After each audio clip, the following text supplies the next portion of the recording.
Hey guys, welcome back to Maelstrom Gaming Studios. I'm Craig. And I'm Connor. And today we have our first, is this our first? Yes. Our first Necron video. Yeah.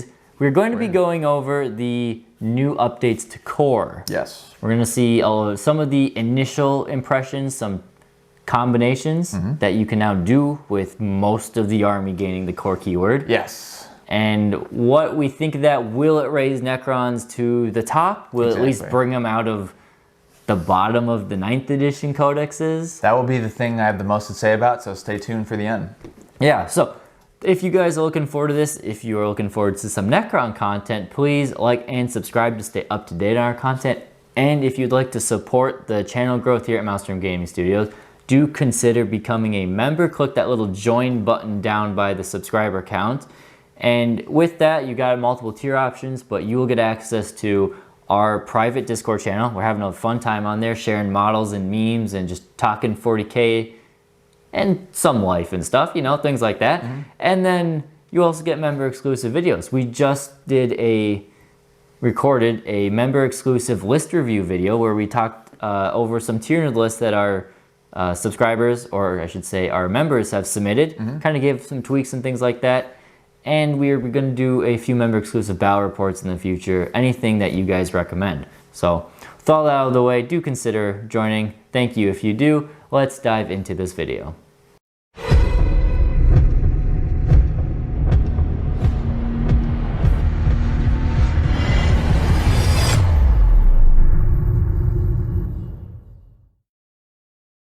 All right, you guys, so we're gonna walk through this first part and then we'll just jump into our opinions and thoughts on all these changes. Sure. Recently, GW, for the first time ever, they've done FAQs for many years. They've done FAQs and they've done erratas. They've done erratas, but this is kind of the first time they've done a balancing data slate. Is that what it's called? It is a new balanced data slate. So it's a new way that they're updating the game. It is a new quarterly update. We did do a whole video about what this was. It seems awesome. We covered, yes, it seems great, especially for the competitive play, keeping all of the codexes balanced. Right. We did cover the changes of the Necrons, but we're going to go more in depth now. I want to see what you can really do with it, because for a few reasons that we'll get into a little more later, Necrons just don't seem like they quite fit into 9th very well. They got one of the first books, or the first book, and I mean, even then, it seemed like they were kind of weak. And I love the Necrons. They're one of my favorite armies, lore-wise, look-wise, everything else-wise, besides how strong they are, which is a shame. But hopefully we can change that. Yeah, so we'll get into that right now. Before the balancing data slate thing, these are the things that had the core keyword.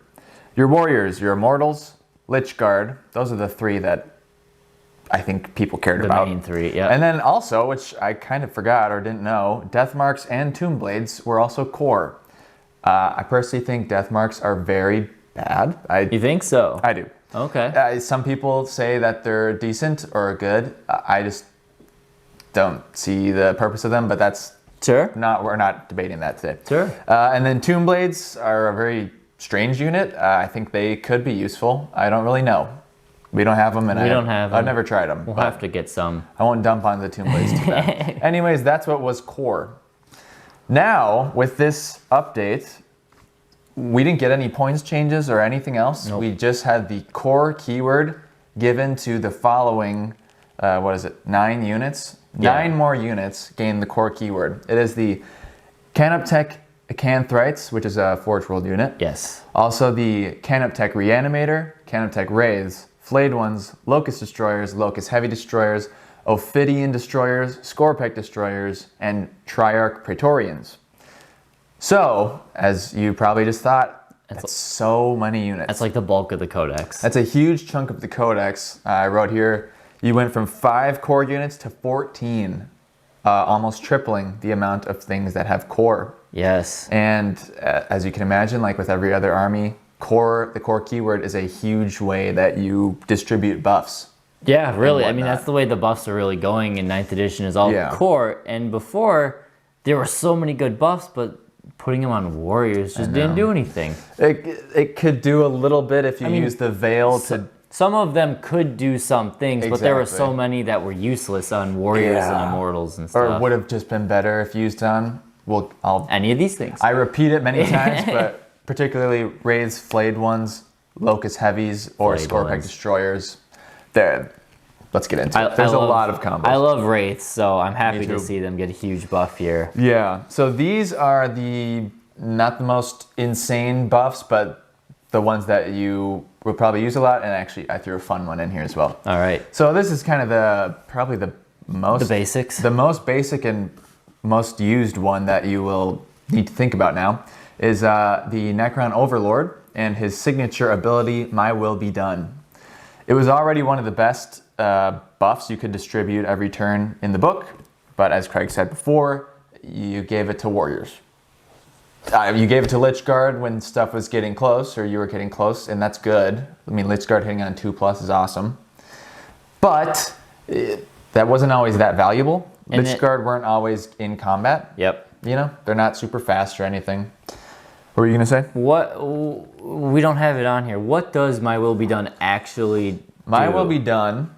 In your command phase, you select a dynasty core. So any of your core units with a 9, it gives you +1 to hit until the next command phase. Oh, okay, yeah, that's very good. Shooting in close combat. Shooting and close combat. Again, when it was on warriors, you don't want your warriors to be in close combat. Nope. So it was good for their shooting, but their shooting it's not that insane. I mean, it's good, especially with the 12-inch.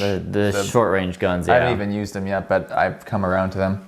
But now that all these other things, specifically like destroyers, both kinds of, or all 3 kinds of destroyers. All the destroyers. Think about it, Locust Heavy Destroyers. Now, I'll say this now because I forgot to write it.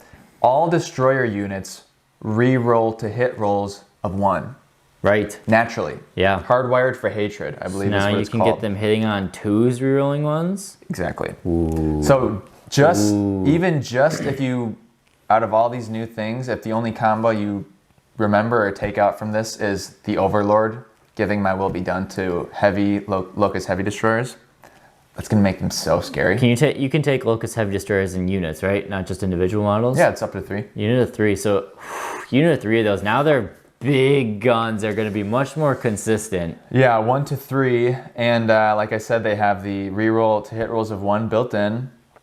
And also there's a 2CP strat called Extermination Protocols, Right, yep. which gives you reroll wounds. So you'd be rerolling everything with one of the hardest hitting units in your book. Now, that's one of the hardest hitting guns in the game. exactly. It's one of the hardest hitting guns in the game. You keep in mind, they're not durable at all. No. They have 4 wounds, toughness 5, 3 up save, but just be careful with them. Yeah, if a tank shoots back at them, they might die. They might melt one, But infantry will bounce a little bit. as we will get to, and I think it's the next slide, there are now ways to make them come back to life even better. So That's great. Yeah, That's great. we'll get to it. But another thing to mention for the Overlord is Relentless March, which is his other built-in rule. Gives you +1 to movement and advancing for core units. Just movement advance, no charging? No, it does not give it to charging, unfortunately. +1 to the movement. Oh, it's just +1 to Just the... +1 to the movement characteristic. Okay. And advance, but yeah. And advance. So that's actually not that big of a deal because that rule is mostly good on your slow stuff like Warriors and Immortals Yeah. and Lichguard that already were core. But I just thought I would mention it because now your Skarpekh Destroyers have a movement of 9 and your Wraiths move 13 inches. I love For one that. turn. For 13. It's cool. I mean, It's only 1 extra inch, but that's crazy. and how does that buff work? I'm not a Necron player at all. Relentless March, it's an It's aura. an aura. 6-inch aura. So for the turn that you start near him, Do you have any way to increase your aura ranges? Do you have a relic or something to increase aura ranges?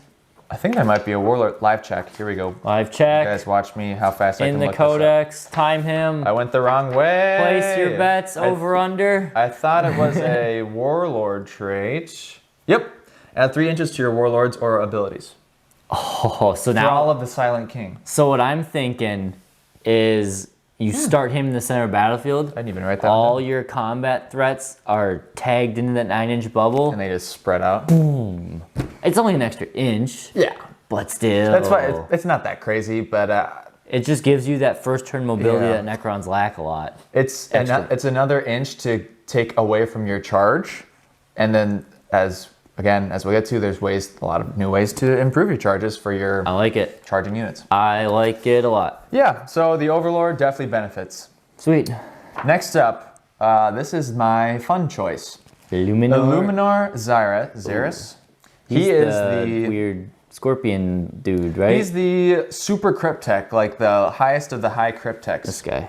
Yeah. Yep, Oh, exactly. I love him. Really cool new model. Very cool model. Yeah, he's Be awesome. fun to paint. Looks like he's like sucking the soul out of some dude's face. I don't know. Pretty much. I don't know what it is. But basically, he's a super cryptek.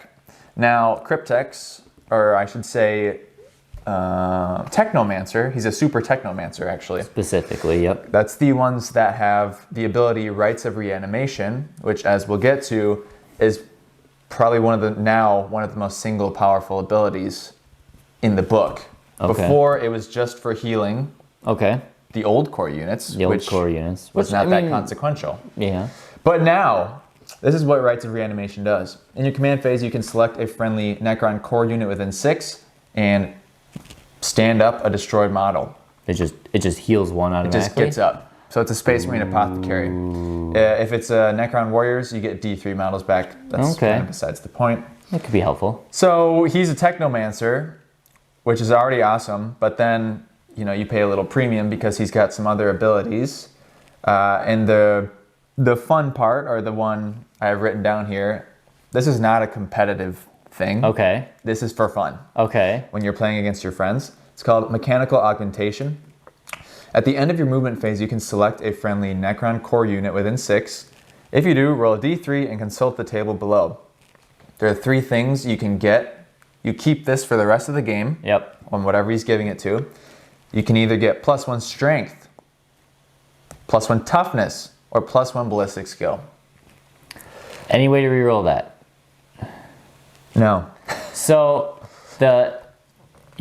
If he destroys something in the fight phase, there's another ability. He can use it again that turn. Oh. You cannot use it on the same model that you've unit already over given and over. it to. So that's why I say it's not competitive. I don't know. +1 strength and +1 toughness? No, that's amazing. That's really good. Here's the problem. The main stuff that will benefit, the strongest stuff that you can do it on are the things I've already mentioned quite a bit. Skarpekh Destroyers, Locust Heavy Destroyers, Wraiths. Now the problem is that one of these 3 are bad for every one of those units. Different stuff is bad for different units. Unless you take shooting on the Wraith. Can't you give them heat lances? Wraiths? Or something?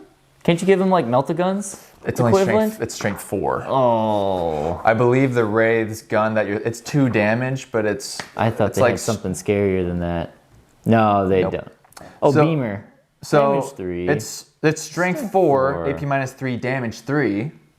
They hit on a 4. So Don't do it. it's not worth the point. You have to pay points for it too. Yeah, so I mean still, like, making them strength 5 or toughness No, that's why I 6. included him, because think about making. Let's go with Locust Heavy Destroyers first. Yep.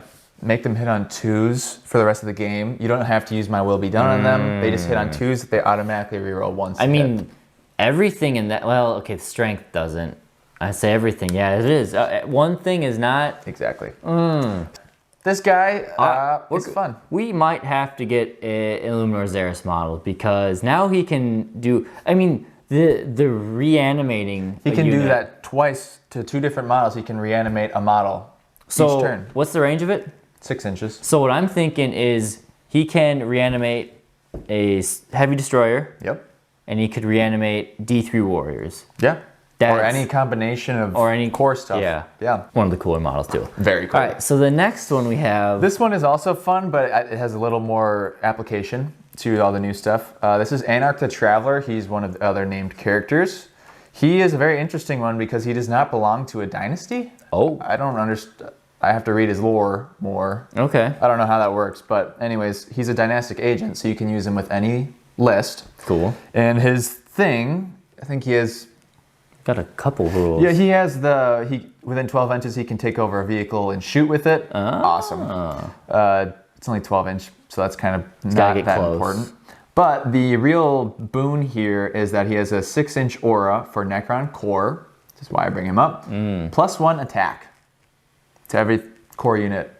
So there's a bunch of different ways you can get more attacks. Specifically, as I wrote with Novak, their 1 CP strat is just +1 attack on a unit. Stack that, so the Novak strat for +1, being near this guy for +1, and if you're using Skarpekh Destroyers, I'm going to keep bringing them up, you can use the Plasma Sight, the little buddy, to inject them for +3 attacks. Oh my god. In one turn. Wow. So also, I mean, you can use him, you can now add that to Wraiths. Yeah. So Wraiths get Oh, 5 boy. attacks base if they're start near this guy. We need more raids too. Yes, I definitely want more Wraiths. Oh man. The only downside I will say to this, and it's the same thing Tyranids struggle with, is that you gotta be within 6 inches of the time of combat. Absolutely. Now he does move 6, unlike some other lords that move 5, but it's 1 inch. It's not. Yeah. It's 1 So extra inch. maybe he would be good for like a counter charge threat. Keep him in the back line. Can he do Definitely. other lord things? Nope, he is. Yeah, he's an overlord. He's My Will Be Done and Relentless March. Perfect. He's got the Lord of the Fire, the +1 attack thing, and then he has the extra Mind of the Machine. Yeah, so I keep him in the backfield. I mean, move him up and leading your midfield, screened by stuff, and have something with him that part of me wants to say Lich Guard, but I mean they can already do that, so there's nothing too fancy new there. But still, I mean, but he would help Lich Guard. He'd give them +1 attack, and then there's also a different stratagem, not the Novak one, that gives Lich Guard +1 attack. jeez. So you can stack up Lich Guard, even the ones with the shields and the smaller blades. You can make them really deadly. Can you mix and match Lich Guard? No. They have to one or the other. Ah, disappointment. That would actually be really strong if you could do 5 of each. That's what I was in a saying. squad with Have Lich Guard. 5 be the shield, take the hits, and 5 be the punch. That would be really cool. That's I wish you could do that. GW, you missed out on that one. I'd buy more. I would have bought more Lich Guard already if you did that. Yeah. So those are the HQs. Those are the various HQs. Now we have the Technomancer, which is the Illuminor Szeras is the named version of these guys. Sure. Technomancer is the model that we actually have. He's the one riding the bug. Exactly. That thing's called the Canotech Cloak. Okay. It's because it's attached to his... I guess. I don't know. Okay, sure. It's weird. Anyways, so the reason, we've already kind of talked about it, but the reason I wrote there that the Technomancer is actually the thing that gained the most from these buffs, even though he's not core. The reason being is that he is the one who has rights of reanimation. Now, I believe they're like 75 points only. Something like that. They're pretty cheap. 80 points or something. So for 80 points, you can use rights of reanimation once a turn. So Matt, you stand up what's a heavy locust destroyer? I think they're like 60 points a model. At least, yeah. Yeah. They're expensive. So over 2 turns, you can stand up 120 points of heavy locust destroyers. Locust heavy destroyers. Also, obviously great for Skarpekh Destroyers, Wraiths, so your expensive stuff. Oh, him running around with a unit of like 5 or 6 Wraiths. So that very nice accidental segue into this other thing. It's not a good or bad, it's just how it is. He has a choice between the next 2 items listed. Okay. So you can either take the Cloak, which gives you a movement of 10, fly keyword, and you get to heal D3 wounds in addition to Rights of Reanimation. Very good. So that would be great for running around with Wraiths. You can keep up with them, heal them, double. But then also the Canoptech Control Node, which is a 6-inch aura, is +1 to hit for Canoptech units. Now, imagine if you could use them both with a unit of Wraiths. You could have 2 Technomancers. That'd be sweet. That's true. The problem is that with the Control Node, they only have a movement of 5. Ooh, so they can't really keep up with Wraiths. They cannot keep up with Wraiths That's at all. unfortunate. So it depends on what their function, the Wraith's function is in your list. What you do then is you put My Will Be Done instead of the Control Node to give them +1 to hit, right? Yeah. And then definitely. you follow them with the Canoptech Cloak. Yes. No, but you can only do that 1 turn because they have to start close to the... Yeah, so it would have to be the turn they go charging in. But I suppose that's pretty much the only turn they're alive. anyways. I mean, they stick around a while. If you go after like intercessors or if they don't get focused on. Gaunt's, but even if they do, I mean, then they're focusing them. True, which you kind of want. So, that's cool. Yeah, super great with Rays. This guy's kind of the Wraith Master. I don't know. He's got a little baby Wraith. Yeah, he's a little thing he's riding. I thought I should mention it's a Technomancer stratagem. It's called the Deathless Arise. 1 CP only. He can use Rites of Reanimation a second time. That's great. So for 1 CP, you can make him function like Illuminor Szeras. That's very cool. Yeah, that's cool. And then a little fun fact, there is a cryptic arcana called the Phylactrine Hive. The data slate made it useless. Oh, really? Why don't I read what it used to do? Sure. So, live check again. Live check. Here we go. It's called the Phylactrine Hive, Technomancer model only. Once per battle, when the bear uses its Rites of Reanimation ability, you can select a friendly Dynastic Canoptech, Dynastic Destroyer Cult, or Dynastic Praetorian, and to be affected by the ability Rites of Reanimation. But now because all of those things are core, they can already benefit from Rites of Reanimation. Funny. So it's actually a good thing because you don't have to spend points to do it anymore. Yep. I noticed that. It was funny. Now, this is the most fun one. I just wanted to see all of this stuff I could throw onto Skarpekh Destroyers. So I'll remind you that all Destroyer units have a built-in reroll 1s to hit. Yep. Okay. So starting with that, they reroll 1s to hit.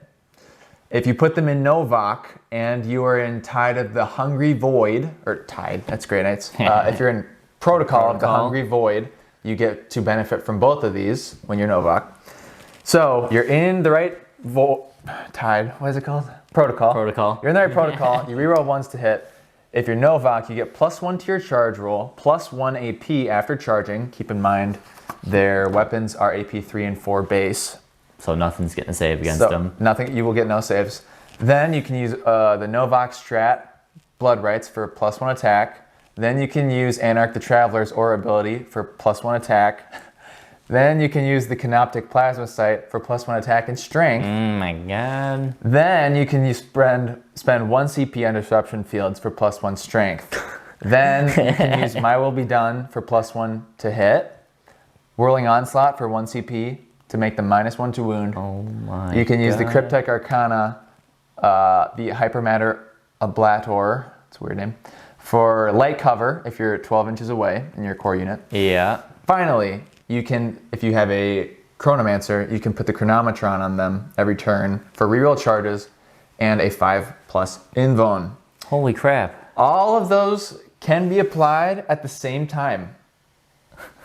Yeah, they can all be applied at the same time. Now, chances are you get half of them on one unit, maybe, in a regular game. But all of that being said, they are +1 to charge, re-rolling charges with a 2-up armor save if you're 12 inches away or more. With a 5-up invuln, they get up to 6 attacks base, and then the two-handed ones actually make an additional attack. The two-handed ones in the squad. God. So 4 of the 6 guys will be making 7 attacks base. Yep. They start at strength 7 base. The single-handed, the big ones, become strength 9. It is +1 to hit, so hitting on 2s, rerolling 1s because they're destroyer. Yeah. -1 to wound from the strat. I think I covered it all. And they reroll their charges. And they reroll their charges. And a your 5-up +1 invuln save. And a 5-up invuln save, yeah. Wow. So half of those things you could do before, but I just wanted to show that now because of their core, their potential damage is actually way higher than it used to be. Which is good, because everybody has 1 or 2 squads of Skarpekh Destroyers right now. Exactly. Especially if you're newer to Necrons and you got the any box pretty much that was giving them away for free, it seems like. Yeah, it's a really, I actually think it's kind of a tough unit to run because Whirling Onslaught, the stratagem that makes them -1 to wound, is obviously godly, so good. It's very good. But even with that, I think they have so much potential damage that they get focused a lot. Yeah, so you'll have to do some things. This hyper material, a bladder. a bladder. Yeah. Interesting. It's only for one turn. It's a Cryptek Arcana that gives you cover. So you do that, or you stick them in light cover at the start. Yeah, and also your protocol, the turn 1 protocol, gives you light cover all the time. Yeah. Okay, so that's good too. So there are ways to make them survive. Now, why? Okay, so why not just run 2 units of them? So if one dies, you have another one ready to go. Totally. Yeah. I definitely agree. And then place the buffs on the one you think is going to get into combat. Whichever one has more. Let's say one gets focused down to 2 models. Okay, that one goes and holds objectives or something for the rest of the game. The only thing I would say against that would be that you can only use the stratagem Whirling Onslaught once per turn. So if your opponent's smart, if you're playing Tyranids and they have 2 squads of Hive Guard, you shoot 1 squad with Hive Guard, you have to use the strat, and then they can focus everything else on the other squad. That's true. But then hopefully that first unit doesn't take too much damage, and then the second unit dies. Yeah. And then you could heal. You could heal them with all your other crypteks stuff. I agree. Just bring them back. Yeah, I agree with you. Definitely run 2 squads of them now, for sure. 2 squads of 6? Yeah, I would say go for 6. What is the one unit of, how much does a unit of 6 cost? Like 200? 210? 210? 210, I was right. Oh my gosh. So for a fifth of your army, you can have 2 units of those things running around? Now keep in mind, most of these buffs can only be given to one of them, but there's so many that you could distribute. You could also distribute them equally. Yeah. And wow. So that's why I made a whole slide about them, because it's by far the most. It's like what happened to the Hive Guard. Yeah, like they were already your great unit, and then they just became better, an ultimate powerhouse. Now they're kind of the opposite of Hive Guard because they're only close combat. And they're fast. They start at 8-inch movement. Yeah. That's great. So there's other ways to get them closer. You can put them in a Night Scythe or whatever the transport one is called. You can put them in the transport, the plane. Capacity of 20 core infantry. And their infantry. And their core and their infantry. And if you didn't know, there's a stratagem that allows you to get out of the plane 3 inches away from your enemy. You don't put them in the plane. You put them in strategic reserve. Select a dynasty core unit that is in strategic reserve. This can be used on a Night Scythe or monolith. Set that core unit up anywhere on the battlefield that is wholly within 3 inches of the Night Scythe or monolith, and not within engagement range of enemy units. And it's in the reinforcement step. And so the way that works for anyone watching, when you have multiple things that happen at the same time, you as the controlling player get to pick the order of which they happen. So by rule of that, until they FAQ it otherwise, they're not going to. You can deep strike the plane as your first part of reinforcement step, and then as the second part of the reinforcement step, deep strike or teleport the Skarpekh Destroyers out of that plane. Basically, I didn't know that. Now the only small downside is that plane has to be 9 inches away from all enemies. That's why it ends up being like a 4-inch charge. Sure. Because you can put the guys who get out of this have to be 3 inches away from the plane? Because they need to be 3 inches near the plane. Within 3 inches of the plane. So that's it would 6-inch charge. It'd be down to like a 5-inch. Because you get plus 1 to charge? Because you get plus 1 to charge, so like a 5-inch. So a 5-inch charge. Basically an undeniable 5-inch charge. Yeah, on anything that isn't screened. Holy crap. Yeah, okay, we'll get a Night Scythe. Yeah. We'll get a Night Scythe here soon and try that out. Yeah. And going off that, it doesn't really work with the plane strategy, but there's a Warlord trait. Implacable Conqueror? Implacable? Implacable. Is that the word? Implacable? I guess so. Implacable Conqueror, Warlord trait. It's an aura, 6-inch aura, reroll charges. Okay. Works well with the Novak. So can you take that, and can you take the Veil? Yeah. So then you could get the Veil within range, get him within range, so then they have a 5-inch rerollable charge. Yeah.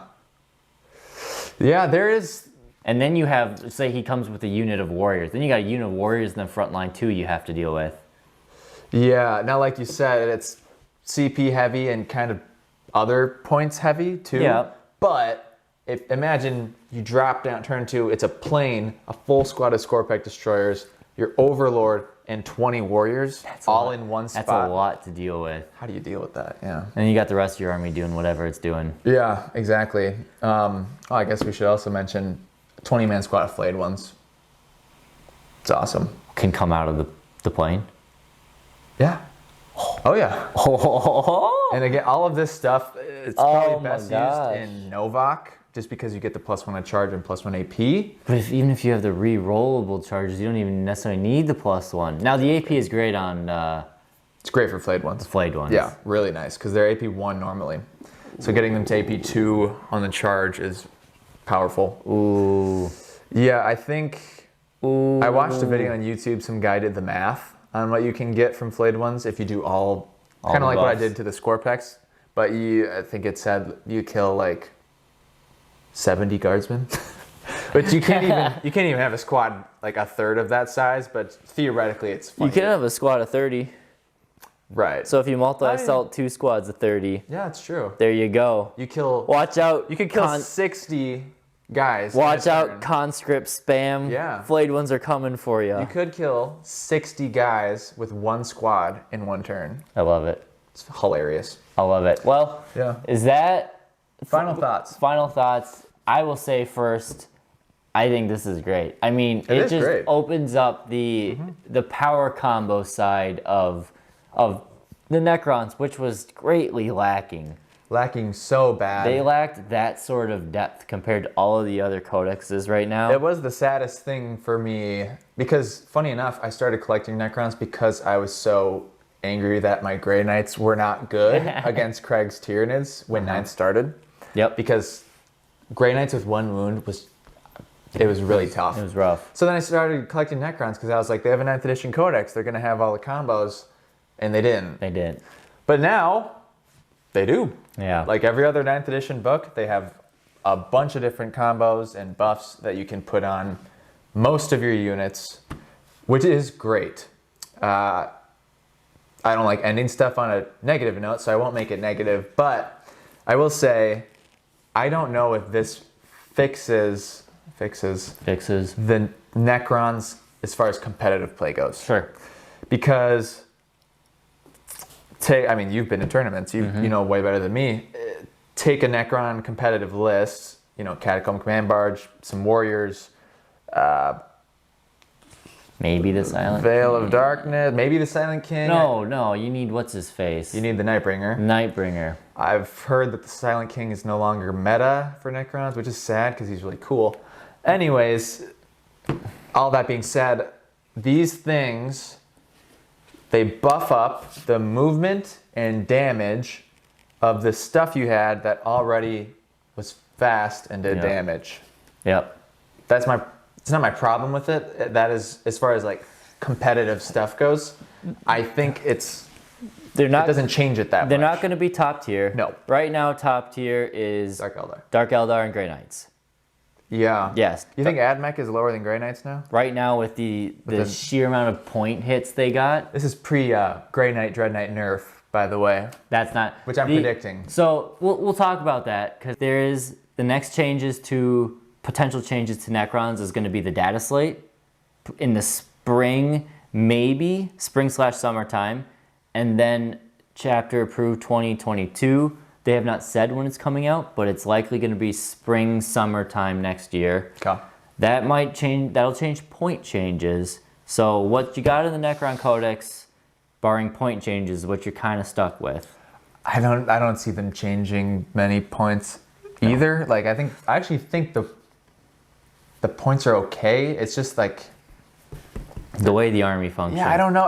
It's hard to describe for me. It's a very different play style. It's a weird army. I think that's what it is. One. It's very unique. It will take some time to figure out. Yeah. But hopefully we figure it out. I gotta play more games with them. We gotta play more games with them. Yeah. Other people gotta play more games with them. We gotta figure out what works on math or in paper and what Yeah. actually works in the game, because those can be very different things. Hopefully we get Connor to a few tournaments so we can start trying out some stuff. Yeah. We need to expand his Necron collection just a little bit, Tiny bit more. but thanks to our channel members and stuff, we can work on that a little bit, plus with our own money, of course. Yeah. And yeah, I think Necrons are on the up and up, especially with some of the combos we talked about now. They're much better. Especially if you like combat. Yeah, I don't want to seem negative about it because they're so much better now. It's probably the main thing I have here is that they're gonna be like fun. They'll actually be fun if you don't get gunned off the table, which can be said about any army, any game. You can stack up crazy buffs now on powerful units instead of on your Necron warriors. On your warriors, which are boring. It's a powerful unit. It's very durable, but it was boring. It's boring. Yeah. They're boring. Yeah. But they're cool. But they're boring. But now all your other, now all the cool units, all the real pizzazz is brought into light, and we'll see where that goes. So we can leave it there. This video is already a little rambly, but we're excited about the new Necrons. Yes, very excited. Future videos will be much more concise, deep dives like we typically do, but this is just our, hey, let's talk about the new Necrons, where we want to go with them, and we'll go from there. So if you made it through all this, thank you. Thank you. And thank you again, because this was good. Maybe I'll cut some parts down and get it into a relatively decent timeline to watch, but yeah, thank you guys for watching. We'll catch you next time here at Maelstrom Gaming Studios. Thanks, guys.